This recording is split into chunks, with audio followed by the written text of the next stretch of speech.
লিখলে হবে।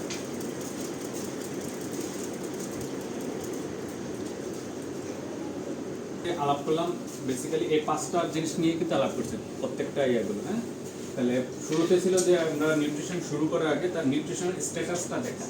তাহলে আমরা নিউট্রিশনাল স্ট্যাটাস অ্যাসেসমেন্ট করি কিভাবে? একটা হলো কি অ্যানথ্রোপোমেট্রিক, মানে তার বডি ওয়েট কেমন, কারণ আমরা ক্যালোরি হিসাব করতেছি কি হাইট এবং বডি ওয়েট। আমরা প্রেডিক্টেড বডি ওয়েটের কথা বলছিলাম, কিন্তু যে এই জন্য অ্যানথ্রোপোমেট্রিক মেজারমেন্ট ইম্পর্টেন্ট।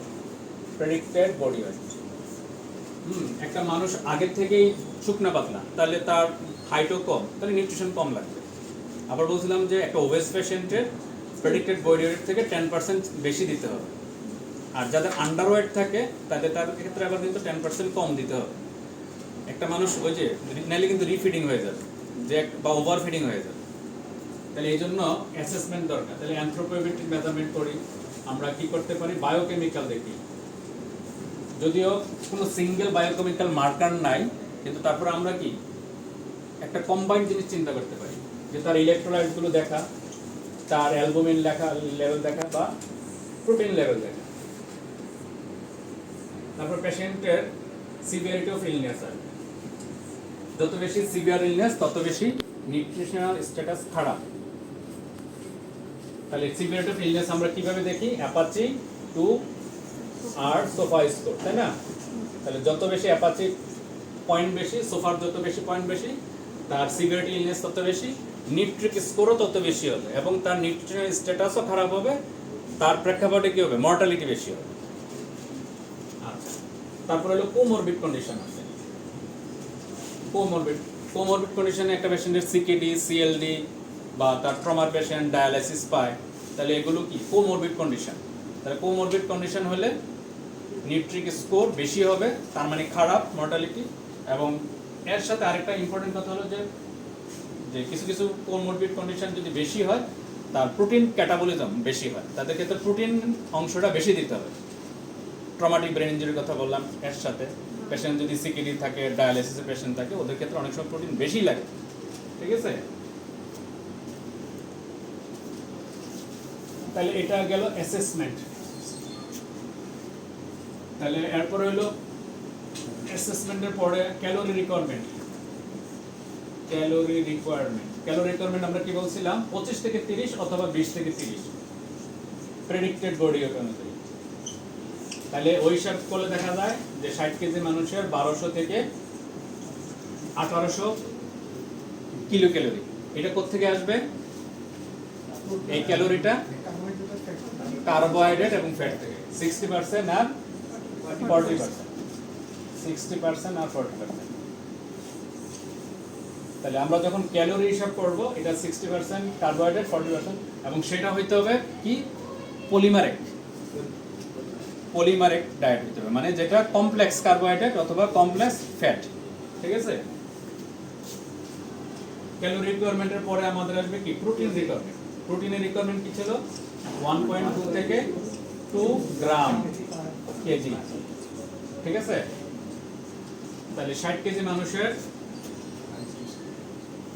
মানে 70 থেকে 120 এরকম আসবে, 70 থেকে 120 গ্রাম প্রোটিন আসবে পার ডে। ঠিক আছে, এখন এই প্রোটিনটাকে আলাদা হিসাব করতে হবে, আলাদা দিতে হবে। ঠিক আছে, এখন প্রোটিন কন্টেন্ট খাবার কি কি? এগ হোয়াইট, ফিশ বা মিট, এগুলো, তাই না? এখন এটা কি জানি যে একটা ডিমের সাদা অংশে কতটুকু প্রোটিন থাকে? 5 to 6। ঠিক আছে, তাহলে আমি যদি শুধু মানে ডিমের সাদা অংশ দিয়েই দেই, হ্যাঁ, এখন যদি মাঝামাঝি ধরি 90 বা 100 গ্রাম প্রোটিনের কথা যদি বলি, তাহলে কয়টা ডিম লাগবে? 5 গ্রামের জন্য 5 গ্রাম যদি ধরি, 20টা ডিম লাগবে। ঠিক আছে, আর একটা স্ট্যান্ডার্ড সাইজ মানে ফিশ 50 থেকে 60 গ্রাম হয়, বা মিটও কাছাকাছি।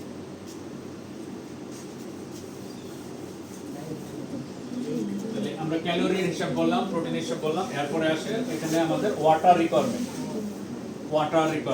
আমরা যে ক্যালোরিটা দিব বা যে ক্যালোরিটাকে আমরা ফ্লুইড আকারে দিব, সেটার ডাইলুশনটা কেমন হবে? আইডিয়ালি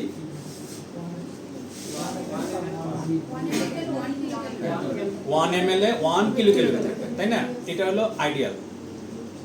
তাহলে একটা পেশেন্টে যদি 1800 ক্যালোরি খাবার দেই বা নিউট্রিশন দেই, 1800 কিলো ক্যালোরি যদি দেই, তাহলে ফ্লুইডও দিতে হবে 1800। এটা হলো আইডিয়াল। এখন কোনো কারণে যদি পেশেন্টের ফ্লুইড ওভারলোড থাকে, পজিটিভ ব্যালেন্স থাকে, আমি চাই যে ফ্লুইড কমাই দিব, তাহলে সেক্ষেত্রে আমাদের কি করতে হবে? ক্যালোরি ডেন্স দিতে হবে, যে ডাইলিউশনটাকে কম ডাইলিউটেড করবো, মানে একটু কনডেন্স ক্যালোরি হিসাব চিন্তা করবো। ঠিক আছে? আচ্ছা, এখন আমরা এই নিউট্রিশনটা দিব যে কিভাবে দিতে পারি, রোড কি হইতে পারে? একটা হলো ওরাল, এন্ট্রাল, এন্ট্রালের মধ্যে হতে পারে এনজি মানে নেজোগ্যাস্ট্রিক, নেজোজেজুনাল অথবা প্যাক। হ্যাঁ, এরপরে আরেকটা হলো পিএন, প্যারেন্টাল নিউট্রিশন। সবচেয়ে বেটার হলো ওরাল। ওরাল দেওয়া সম্ভব হচ্ছে না, তার মুখে খেতে পারতেছে না, বা তার মানে বালবার পলসি বা সিউডো বালবার পলসি আছে, তখন আমরা কি করব? এন্ট্রাল। সেকেন্ড অপশন হলো এনজি, হচ্ছে না নেজোজেজুনাল, হচ্ছে না প্যাক। ঠিক আছে? তাহলে কিছু কিছু ক্ষেত্রে দেখা যাবে যে পেশেন্টের উইদাউট ডিলে আমরা ফিডিং স্টার্ট করতে পারি। ওই কন্ডিশনগুলো কি বলছিলাম? হ্যাঁ, যে নিউরো ক্রিটিক্যাল পেশেন্ট, মানে অ্যাজ লং এজ তার জিআইটি ইনটেক থাকে, অ্যাবডোমেনে কোনো প্রবলেম নাই, পেশেন্ট শকে নাই, আনস্টেবল না, হিমোডাইনামিক্যালি প্লাস রেসপিরেটরি দিক দিয়ে সে আনস্টেবল না, আমরা মানে অ্যাজ আর্লি অ্যাজ পসিবল আমরা স্টার্ট করব। আচ্ছা, এখন পেশেন্ট একটু আনস্টেবল বা আমি অ্যাসেস করতে পারতেছি না, আমরা তখন কি করব? 48 আওয়ার্স পর্যন্ত দেখতে পারি। হ্যাঁ, 48 আওয়ার্সের মধ্যে এন্ট্রাল নিউট্রিশন এস্টাবলিশ করতে হবে। আর পেশেন্ট যদি মুখে খেতে পারে তাহলে মুখে খাবে, ওরাল খাবে, যদি না পারে 48 ঘন্টার মধ্যে এন্ট্রাল নিউট্রিশন। আচ্ছা, এখন এন্ট্রাল নিউট্রিশনও দেওয়া যাচ্ছে না, 48 ঘন্টার মধ্যে দেওয়া যাচ্ছে না। প্যারেন্টাল আমরা মানে ইয়ে করবো কবে? থার্ড ডে, 72 ঘন্টা, 72 আওয়ার্সের মধ্যে আমি মানে এর মাঝখানে তো একটা গ্রে এরিয়া তৈরি হয়ে গেল 48 থেকে 72। হ্যাঁ, আমি তাহলে ওই সময়টা আমাদের অবজারভেশনে থাকে যে আমি দিতে পারলাম কি পারলাম না। যদি দেখা যায় না 72 ঘন্টা পার হয়ে যাচ্ছে, এন্ট্রাল নিউট্রিশন দেওয়া যাচ্ছে না, তখন আমাদের প্যারেন্টাল নিউট্রিশন। ঠিক আছে? এই 72 থেকে 7 ডেজ পর্যন্ত প্যারেন্টাল নিউট্রিশনের স্টার্ট করার রেঞ্জ শুরু হলো। আচ্ছা, এখন ফিডিং দিয়ে আমাদের কিছু জিনিস মনিটরিং করতে হয়, তাই না? যদি আমরা ওরাল ফিডিং দেই বা নেজোগ্যাস্ট্রিক ফিডিং দেই, এনজিতে দিই, আমরা কি দেখবো? মানে ফিডিংটা টলারেট করে কিনা। ফিডিং টলারেট করে কিনা আমরা কিভাবে বুঝবো? ফিডিং ব্যাক করে কিনা, সে তার রিগার্জিটেশন হয় কিনা, ভমিটিং হয় কিনা, অ্যাবডোমিনাল ডিস্টেনশন হলো কিনা, ডায়রিয়া হয় কিনা, তাই না? তাহলে এগুলো কি টলারেন্সেরই। অথবা যদি তার আমরা গ্যাস্ট্রিক রেসিডুয়াল ভলিউম দেখতে পারি, তাহলে সেটাও আমাদের কি ফিডিং টলারেন্সের। তাহলে gastric residual volume, GRV, gastric residual volume. তাহলে গ্যাস্ট্রিক রেসিডুয়াল ভলিউম কত পর্যন্ত, মানে কতটুকু বেশি গেলে খারাপ? 6 ঘন্টা 500। তাহলে 6 ঘন্টায় 500 বেশি গেলে এটা খারাপ। তাহলে সেক্ষেত্রে কি করব? আমরা কি করতে পারি? এরকম যদি হয় গ্যাস্ট্রিক রেসিডুয়াল ভলিউম বেশি, কি করতে পারি? অপশন আমাদের কি আছে? প্রোকাইনেটিক্স দেওয়া। ঠিক আছে, প্রোকাইনেটিক্স দেওয়া। আর এর সাথে আমরা যেটা করতে পারি, যে পেশেন্ট যদি দেখা যায় যে আইসোক্যালোরিক ডায়েট পায় বা ফিডিং এর পরিমাণ বেশি, আমরা সেটাকে কমায় দিতে পারি। এর সাথে আমরা প্রোকাইনেটিক্স যোগ করতে পারি, তাই না? প্রোকাইনেটিক্স হিসেবে কি দেই? মেটোক্লোপ্রোমাইড, কত ডোজ? 10 মিলিগ্রাম আইভি টিডিএস, সাথে ইরাইথ্রোমাইসিন 200 মিলিগ্রাম কিউডিএস। মেটোক্লোপ্রোমাইড হলো 3 বেলা, ইরাইথ্রোমাইসিন হলো 4 বেলা। দুইটার কম্বিনেশন বেটার। কয়দিন দিব? অল্প সময়, 3 to 5 ডেজ। কারণ আমরা দিচ্ছি কি তার মানে প্রোকাইনেটিক্স হিসাবে। এখন প্রোকাইনেটিক্স দেওয়ার পরে তার মানে মোটিলিটি বাড়ছে, নর্মাল হয়ে গেছে, আমাদের কি দরকার আছে? আমি তো দিচ্ছি মোটিলিটি বাড়ানোর জন্য, মোটিলিটি ঠিক হয়ে গেছে, আমি অফ করে দিই। তাহলে এটার হলো 3 to 5 ডেজের বেশি দরকার হয় না। আচ্ছা, এখন যদি প্যারেন্টাল দেই, কমপ্লিকেশন ওইটারও চিন্তা করতে হবে। একটা হলো যেহেতু প্যারেন্টাল দিব, তাহলে আমাদের কি লাগবে বলছিলাম? ডেডিকেটেড সেন্ট্রাল ভেনাস লাইন লাগবে, ডেডিকেটেড, যে ওইটার জন্য শুধু ফিডিং নিউট্রিশন দেওয়া যাবে। ঠিক আছে? এখন এটা দেওয়ার সময় কমপ্লিকেশন হয়, সেন্ট্রাল লাইন দেওয়ার রিলেটেড কমপ্লিকেশন হতে পারে। সেন্ট্রাল লাইন ছাড়াও আর কি কমপ্লিকেশন হয়, কারণ এটা কেন অপশন থেকে সেকেন্ড বা থার্ড অপশনে কেন? মুখে আগে, তারপরে এনজি, তারপরে প্যারেন্টাল। পিছনে অপশন কারণ এটা কমপ্লিকেশনের জন্য, যেহেতু একটা সেন্ট্রাল লাইন লাগবে, সেন্ট্রাল লাইন রিলেটেড কমপ্লিকেশন হয়, ফিডিং রিলেটেড কমপ্লিকেশন হয়, তাই না? যেমন আমরা যখন নিউট্রিশন যাবে, এটা কি একটু হাইপারটোনিক স্যালাইনের থেকেও আরও বেশি, তাহলে সে কিন্তু একটু থ্রম্বোফ্লেভাইটিস করে।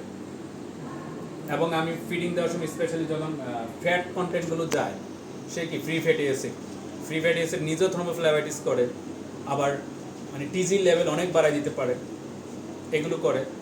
আর আরও কিছু ইম্পর্টেন্ট করে যে অ্যাক্যালকুলাস ক্যালোসিস্টাইটিস করে, যে নর্মালি কি হয়, গল ব্লাডার তো বাইল জমতেই থাকে, তুমি ফিডিং না দিলে গল ব্লাডার কন্ট্রাক্ট করবে না, সে বাইল জমে জমে বিলিয়ারি স্লাস হবে, অ্যাক্যালকুলাস ক্যালোসিস্টাইটিস হবে। তাহলে ওই জিনিসগুলো মাথায় রাখতে হবে। আরেকটা বলছিলাম যে রিফিডিং সিনড্রোম হয় বেশি, তাহলে এগুলো গেল প্যারেন্টাল নিউট্রিশনের কমপ্লিকেশন। আর আমরা যদি মাইক্রোনিউট্রিয়েন্টসের কথা আসছে, যদি আমরা তাকে এনজিকে দিতে পারি, পলিমারিক ডায়েট দিতে পারি, তাহলে মাইক্রোনিউট্রিয়েন্টস কিন্তু বেশি ইম্পর্টেন্ট না। যদি আমরা প্যারেন্টাল নিউট্রিশন দিই, তাহলে মাইক্রোনিউট্রিয়েন্টসগুলো অনেক সময় রিপ্লেস করা লাগে, তাই না? তাহলে রিপ্লেসমেন্টের মধ্যে ইম্পর্টেন্ট হলো ইলেকট্রোলাইটসগুলোর মধ্যে ম্যাগনেসিয়াম, ফসফেট, ম্যাঙ্গানিজ, জিঙ্ক, হ্যাঁ, সেলেনিয়াম, তারপরে থায়ামিন, এগুলো একটু ইম্পর্টেন্ট, ঠিক আছে? তাহলে নিউট্রিশন সম্পর্কে আর কোনো কোশ্চেন? আমরা এই করে ফেললাম, সামারি করে ফেললাম, ঠিক আছে? সিলিন্ডার যেমন একটা পেশেন্টের অফ করে